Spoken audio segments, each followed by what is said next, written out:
Welcome to Whispers Before Sleep, your nightly escape into calming bedtime stories, designed to help you unwind, relax, and drift off peacefully. My name is Alice, and I'll be your narrator tonight. Alongside me is our storyteller, Joe, the voice behind the tales, who carefully shapes each journey with care, depth, and a touch of the unknown. Before we begin tonight's story, I want to thank you truly for choosing to spend your final waking moments with us. Our story tonight is a quiet one. A slow-burning tale of memory, legacy, and mystery. It's called The Archer of Sherwood, and it follows an aging Robin Hood on a final walk through the very forest that made him legend. But behind the trees, something has shifted. He no longer walks as a hero. He walks as a stranger. And Sherwood seems not to recognize him. This is not the tale of youth or rebellion or glory. It is the story of one last watch, one last question, and one final truth waiting to be uncovered beneath the leaves. If this story brings you the sleep you deserve, we invite you to subscribe so you never miss another tale from the edge of dreams. Now, my dear friends, take a moment, settle into your bed, feel the blanket around your shoulders, breathe in slowly and out just as slow. Let the weight of the day fall away piece by piece, like leaves shedding in autumn. Let your body sink, gentle and warm, into the mattress. Allow your mind to loosen its grip and begin to wander. Tonight, we walk with Robin Hood. They say Sherwood never forgets, that every arrow loosed in its name is etched into bark, that the wind still sings the names of the merry men, and that somewhere, if you listen carefully, you can still hear the laughter of rebellion. But what happens when Sherwood forgets its most faithful son? What happens when Robin Hood returns home and the trees fall silent? This is the story of Robin Hood's final night, though even he didn't know it would be. The fading forest. The forest used to know him. The earth would soften under his boots. The trees would tilt slightly when he passed, as if they leaned in to listen. Now the path beneath Robin Hood's feet is hard, uneven, as though no one has walked it in decades. Not even him. He steps quietly, but not out of stealth, out of respect. Out of the growing awareness that perhaps he is no longer welcome here. The trees do not bend. The canopy above does not shift. The birds do not sing. In a place once alive with calls, finches, wrens, the low hoot of owls, there is only wind. He moves through Sherwood as a man moves through a memory. Everything is familiar, and yet entirely foreign. Where once there was a footbridge, there is now only a fallen trunk, swallowed by moss. Where once the moss was a patchwork of soft green, now it clings to every stone like overgrown scars.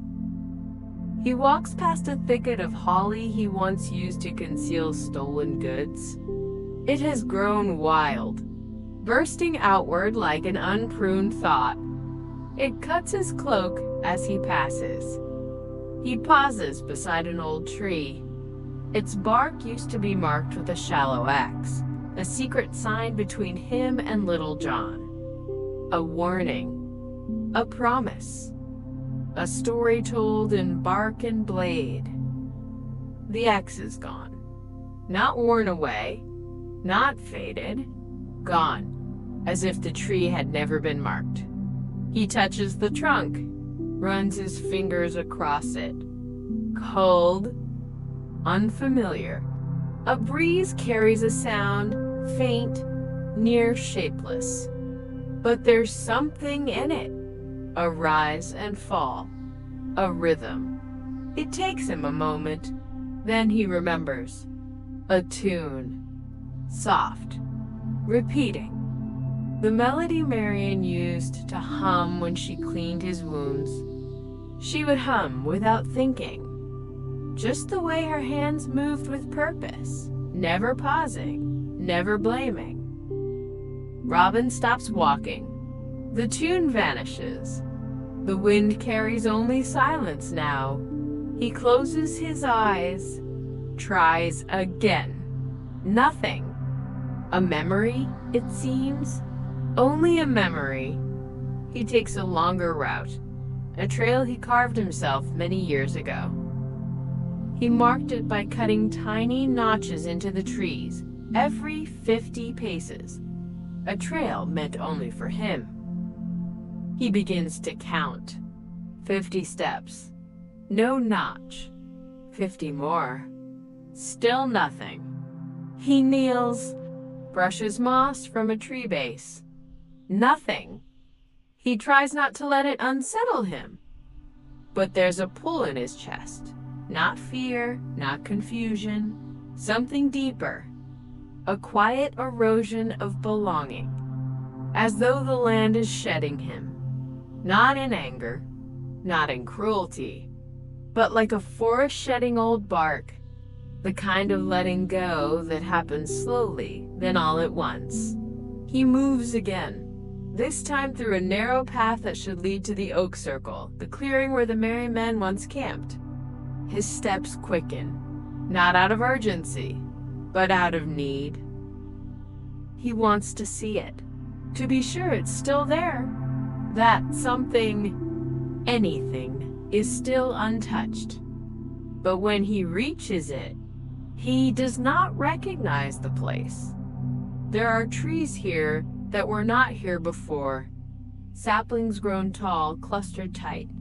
The circle is broken. No signs of fire pits. No indent where his bedroll once lay. No soot. No ash. Not even the stones they used to mark the perimeter. Nothing. He walks to the center, uncertain where it is anymore. There, beside the base of an oak, he sees it. A broken arrow. The fletching faded, snapped at the shaft. Abandoned. He kneels beside it, brushes dirt from its tip. It's not one of his. Wrong weight, wrong wood. Still, it stirs something. A feeling, a question. He stands, arrow in hand, looks around. No trail, no movement. He listens. Again, silence. And then, a branch cracks, clean, close. Just behind him, he turns. Nothing. No animal scurrying, no deer startled, just the crack, as though something had moved. Deliberately. He watches, waits. Still nothing. He slowly places the broken arrow in his pouch. Not as evidence, as memory. He whispers aloud, unsure why. Are you watching me? His voice sounds foreign in the silence. He tries again. Do you remember me? The trees do not answer, only the wind. And even it feels colder now. Not biting, just distant. He remembers the stories they used to tell. That Sherwood knew the names of the men who protected it. That it held their secrets in roots and rain. That it would always protect those who protected it. He believed those stories.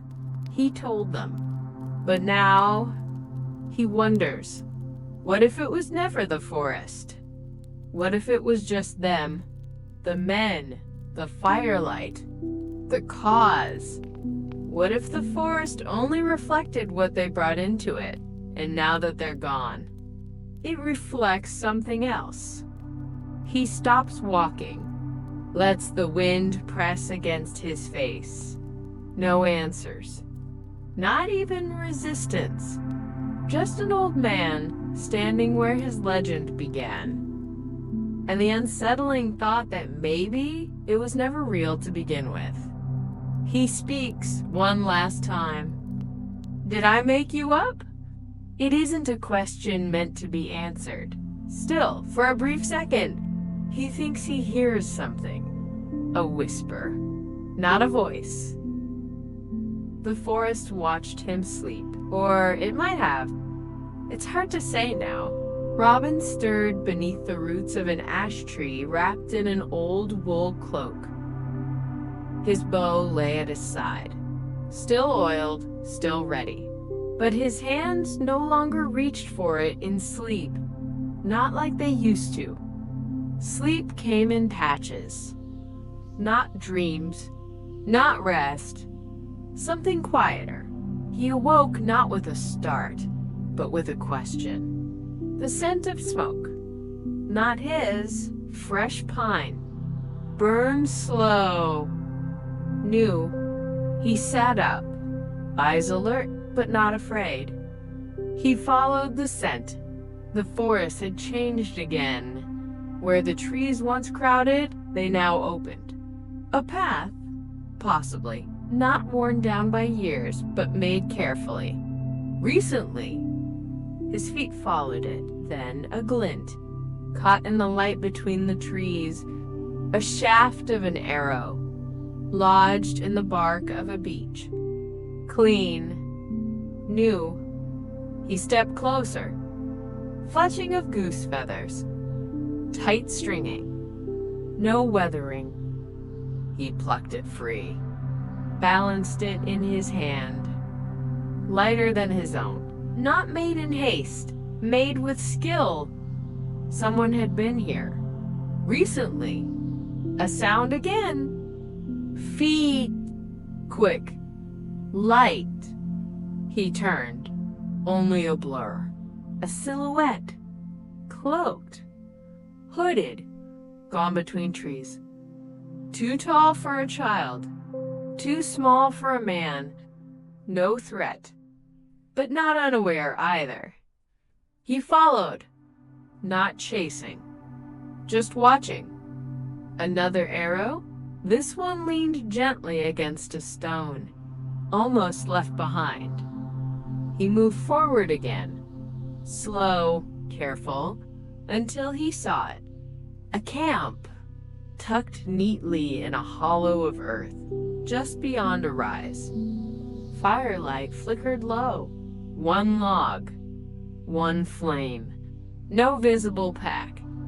And her, back turned, hood up, arrow stacked beside her knee. She moved like someone who had learned in silence.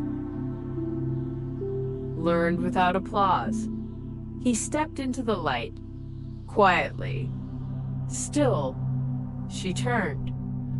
A face lit by fire, young, but not green. Calm, ready. Eyes the color of dusk. She looked at him for a long moment, then stood. No alarm, no surprise, almost as if she'd been expecting him. He spoke first. "That's my name you wear." His voice was calm, but beneath it, pride chipped at the edges. She didn't flinch. "I know," she said. Her voice was soft, clear. "It belonged to my father, too." Robin's eyes narrowed. A long silence passed between them. Not tense, just heavy. She stepped closer to the fire. "I'm not here to steal your story," she said. "I'm here because it's the only story I've ever had." She pulled down her hood. Chestnut hair. Wind-marked cheeks. She didn't look like a thief. Or maybe she did the right kind. The kind who takes something forgotten and gives it breath again. She gestured to the seat across from her. He didn't move right away. But then he sat. The fire popped once. A log cracked. In the silence, she spoke again. My father's name was Bram of Nottingham. He followed you when he was 17. Said he'd never seen someone shoot a longbow that fast. Except maybe Marion. Robin blinked. He hadn't heard that name aloud in years. She continued. He died in the 5th winter. The bad one. Food ran out before January. He'd gone to steal from the grain lords. She paused. He never came back. Robin's eyes dropped to the flame. I remember Bram, he said finally. He could climb a wall without stirring dust. She smiled faintly. He used to say you gave him a name, that you gave him purpose. She looked up. And I suppose you gave me one too. He studied her face. It was not imitation that he saw. It wasn't even admiration. It was something deeper. Continuity. You don't have to carry my name, he said. She tilted her head. But someone has to. There it was. The wound. He had walked the forest expecting silence. Found it. He had walked expecting to be forgotten. He was. But now the story had moved on. And part of him had wished it hadn't. He hadn't known until this moment how much of himself he'd left in those tales. In the name, in the hood. He asked the question slowly. Why not your own name? She shrugged. This one opens doors. Then, it frightens the wrong men. It comforts the right ones. A pause. It lets me pass through places I'd otherwise vanish in. The silence between them softened. The wind shifted. Robin looked down at her arrows. You make your own? She nodded. Carved by hand, fletched by lamp. A quiet pride in her voice. But not boastful. Just real. He reached into his pouch, pulled out the arrow he'd found earlier, the first one. Held it out. She took it. Examined the shaft. Smiled. One of mine. Then she added, I left that where it could be found. His brow lifted. Why? She met his gaze. In case you returned. The fire burned lower. Robin leaned back. The forest around them was still quiet. But somehow it no longer felt empty. He looked at her again. This young woman who wore his name. Not like a thief. The sky pressed low that evening. No stars. Just a dense gray above the treetops, like the forest had pulled the night close to itself, hiding something. Robin stood beneath the watch tree. He set the fire beneath its twisted limbs. No words. Just wood, flint, flame. He sat, waited. The crackling fire hissed softly, like it remembered old songs. Robin stared into it. Then, a sound behind him. He didn't turn. He didn't have to. The seat to his left shifted slightly as though someone had taken it. A familiar weight. Then another. Opposite him. And another again. No voices. But he knew. Little John. Shoulders like stone. Hands folded in his lap. Quiet. Still. His presence was always louder than his voice. Even now, the forest seemed to brace around him. He stared into the fire with the calm of a man who had seen too many winters, and yet still held space for one more. To the right, Will Scarlet, his face younger than he remembered it, cheek marked by the same scar from a thrown tankard in Derby. He was sharpening a blade, only there was no blade in his hand, just the motion, familiar, repeated. He looked focused, but there was a smile tugging at the corner of his mouth like he was waiting for Robin to catch a joke from years ago.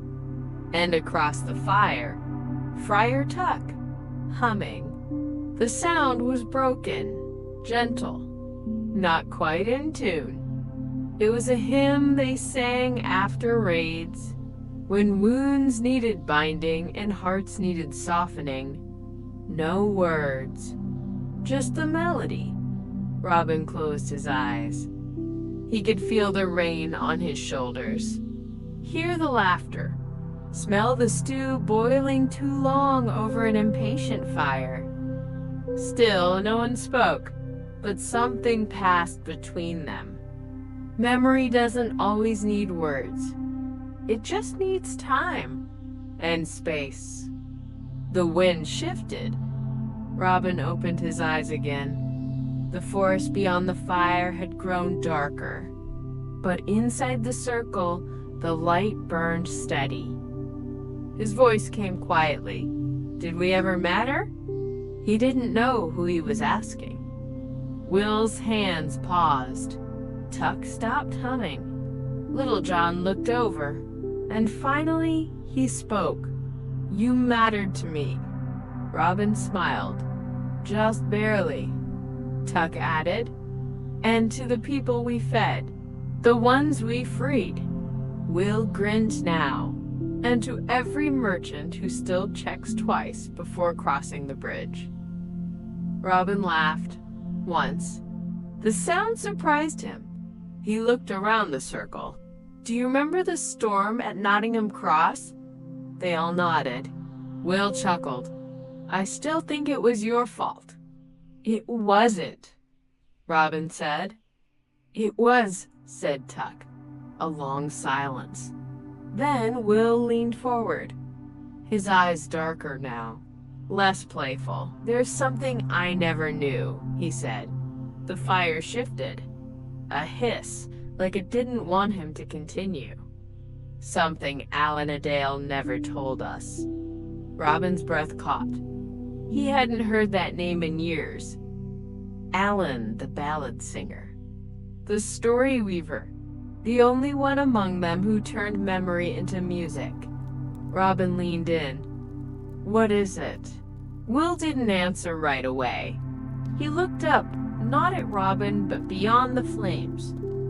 His voice dropped to almost nothing. He kept something from us. The forest stilled. Even the fire paused, or so it seemed. Robin waited, but Will didn't say more. Just stared into the dark, like something or someone was watching. And then the voice carried on the wind, soft, faint. Robin turned sharply. Robin, the name. No question in its tone, just longing. He stood up, slowly. The others didn't move. The voice came again. Not louder, but closer. Do you remember? He stepped beyond the fire. Trees to the left, brush to the right. Nothing moved. Yet he felt the pull, the ache of familiarity. Not seen, only sensed. He whispered, Marion? But there was no answer, just a hush. Not empty, but waiting. He turned back. The fire still burned, but the seats were empty now. No sound of departure, no rustle of leaves, no trace of them at all. only the silver feather. It rested where Will had sat, clean, unburned. Robin picked it up, held it in his hand. It matched the one the girl had left. Almost, but not quite. This one had a single red line down the center, thin, painted? No, threaded, as if sewn with memory. He sat down again. The fire had grown smaller, but still burned. He pressed the feather to his palm, closed his fingers, and the wind spoke again. Not words, not voice, but breath. A closeness, the kind that doesn't fade with time. Robin spoke softly. To remember is to carry. He looked up at the watch tree. Its limbs shifted once, creaking gently, and somewhere, from deep within himself, he hummed the same old hymn, off-key, slower than he remembered, but whole. The unspoken betrayal. Robin moved deeper into the woods, drawn by a pull he couldn't explain. The fire was left behind, the sounds of his old friends fading as he walked through the thickening dark. He wasn't sure what he was looking for, but he knew, somewhere inside, he was meant to find it. The trees here were older. There was a certain stillness to the grove. The air was thicker, dense with something that didn't quite sit right. Not quiet, just waiting. He passed the familiar stretch of oak and elm, the paths they had once walked so many times, and then came upon a place he didn't remember. A grove. A circle of trees untouched by the years except for one thing. No birds sang here. The usual rustle of life was absent.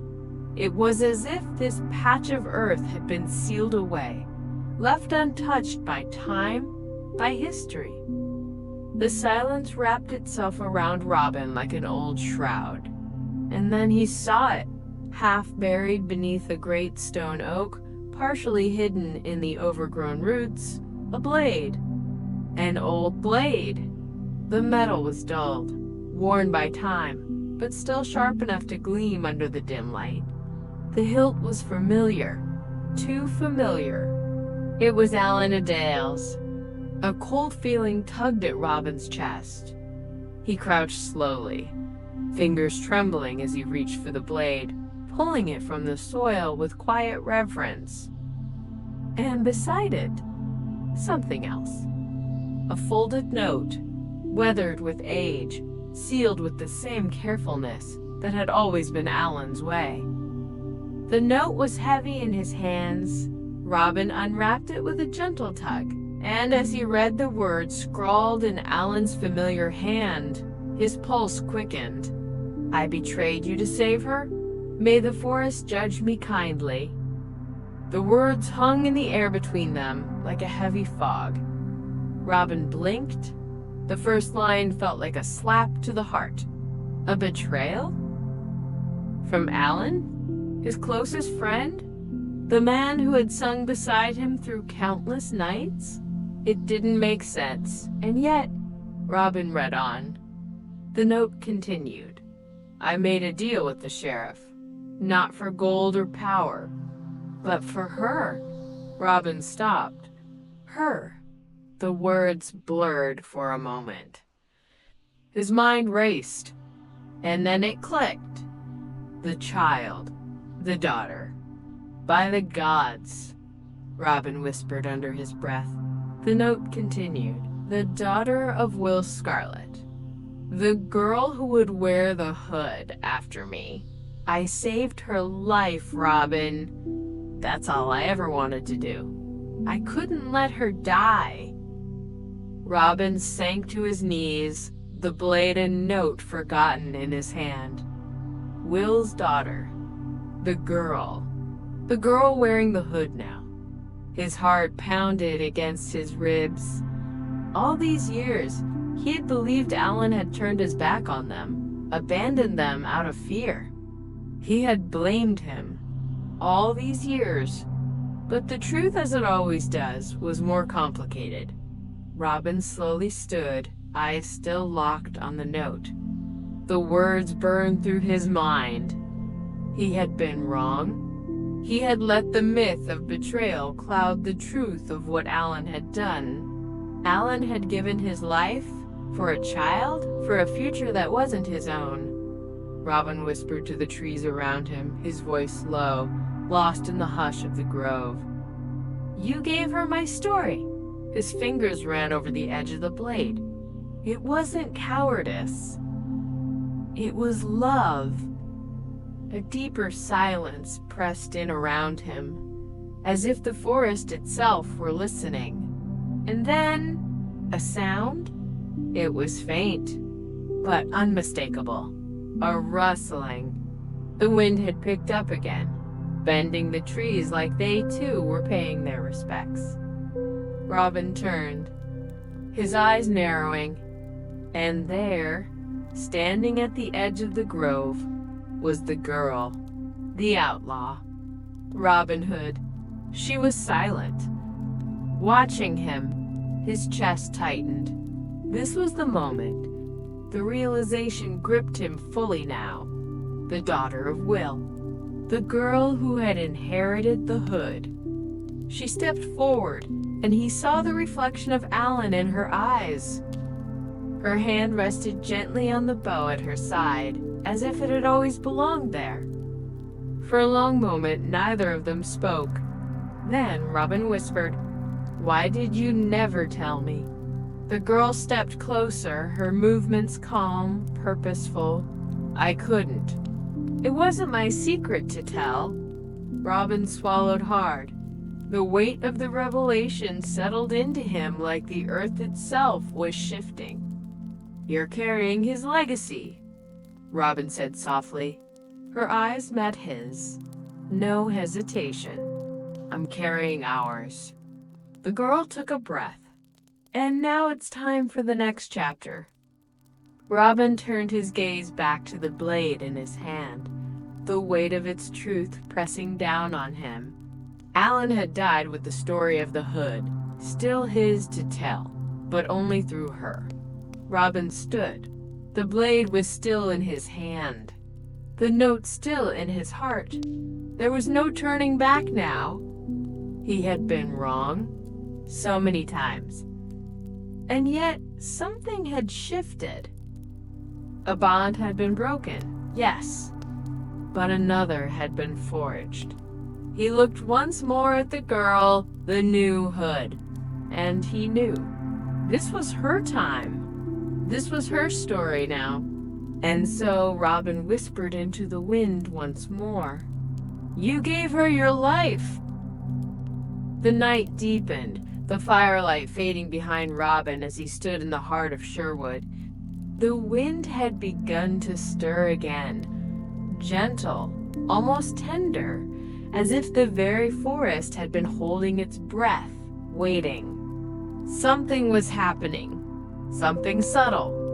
A soft rustling reached his ears, like the trees themselves were whispering. The air, thick with memory, was shifting.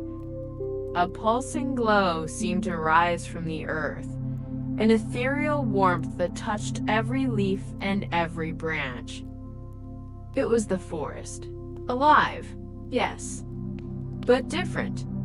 Robin closed his eyes for a moment, feeling the subtle hum beneath his feet. It wasn't just the wind, or the rustling of the leaves. It was something more. Something ancient. The forest had always spoken to him. He had heard its voice in the rustling of the leaves, the movement of its creatures, the whispers carried by the wind.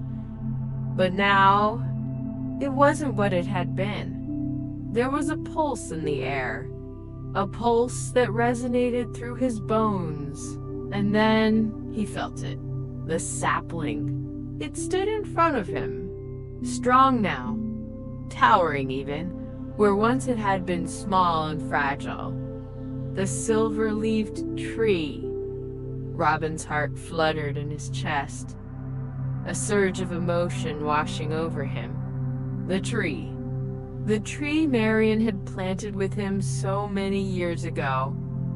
It had grown strong, its leaves now glimmering under the soft light of the moon. The silver leaves shimmered with an ethereal glow that seemed to reach into the night sky. His fingers twitched at his sides. The sensation of life of the forest was heavier now, more present than ever before. He hadn't noticed it before. Not like this. But the forest had always been alive, hadn't it? And in its heartbeat, he could now hear the echoes of something else. Not just the past, not just the stories. No, the forest was still remembering. But it was not remembering him, not as a man. It was remembering him as something else. Something greater. He breathed deeply, and then he heard it. The voice, not the whispering of trees, but something more. It was her voice, the girl wearing the hood. She stepped into the grove, silent as the mist gathering around them. Her eyes were fixed on him. A solemn understanding passed between them. Robin reached slowly for his quiver, his hand brushing the arrows, one by one, until he found the last one. His final arrow. He turned to the girl. He did not speak at first. He simply held the arrow out to her. A moment passed between them, timeless and silent. "Take it," he whispered finally. "The last watch is yours." She stepped forward, taking the arrow from his hand. And as she did, Robin knew. This was it. He was no longer the outlaw, no longer the man who had worn the hood. His journey had come full circle. The girl nodded, and with that, she disappeared into the forest again, her figure swallowed by the shadows, her mission clear. Robin turned his gaze to the silver-leaved tree once more, his fingers gently brushing the bark. He could feel it. The pulse of the forest, of life itself. It was time. He reached up and removed his cloak, letting it fall to the earth. His bow, once his constant companion, was next. He laid it down, its weight now forgotten. Robin stepped forward, his hands trembling slightly as they touched the tree's smooth bark. The forest breathed. It seemed to pulse beneath his fingertips, as if the life within the earth itself had reached out to welcome him. And then, with a quiet sigh, Robin Hood dissolved into the night. His body, once so strong, became a part of the wind, a part of the leaves. He wasn't gone. Not really. Not in the way men are gone. His figure blurred, becoming part of the air, part of the trees, part of Sherwood itself. There was no sudden flash, no grand transformation. It was slower than that, soft, like the way the first rays of dawn slowly warm the earth. He became one with the forest. And so Sherwood remembers, not the man, but the legend. For the forest does not remember men. It remembers stories. It remembers the myths that grow with time. And it keeps them alive, buried deep in the soil, in the roots, in the wind. Robin Hood became part of that legend. He became the forest itself. They say Sherwood never forgets, but it does not remember men, only legends. And tonight, a legend took root in the heart of the trees. As the embers of the fire slowly fade, and the wind whispers its secrets through the trees, we are left with only the memories of what is past. The night settles deeper around us, the echoes of Sherwood fading into the quiet stillness. If you felt the forest move tonight, perhaps it was just the wind. Or perhaps it was the Archer of Sherwood on his final watch. Thank you for joining us in tonight's journey, dear listener. If you've enjoyed this story, we invite you to return and let us carry you to new dreams with each new night. Until then, may your heart be as steady as the trees, and may you find peace in the quiet moments. If you'd like to hear more calming bedtime stories, please subscribe and join us next time for another journey into a world of soothing tales and gentle whispers. Thank you for listening.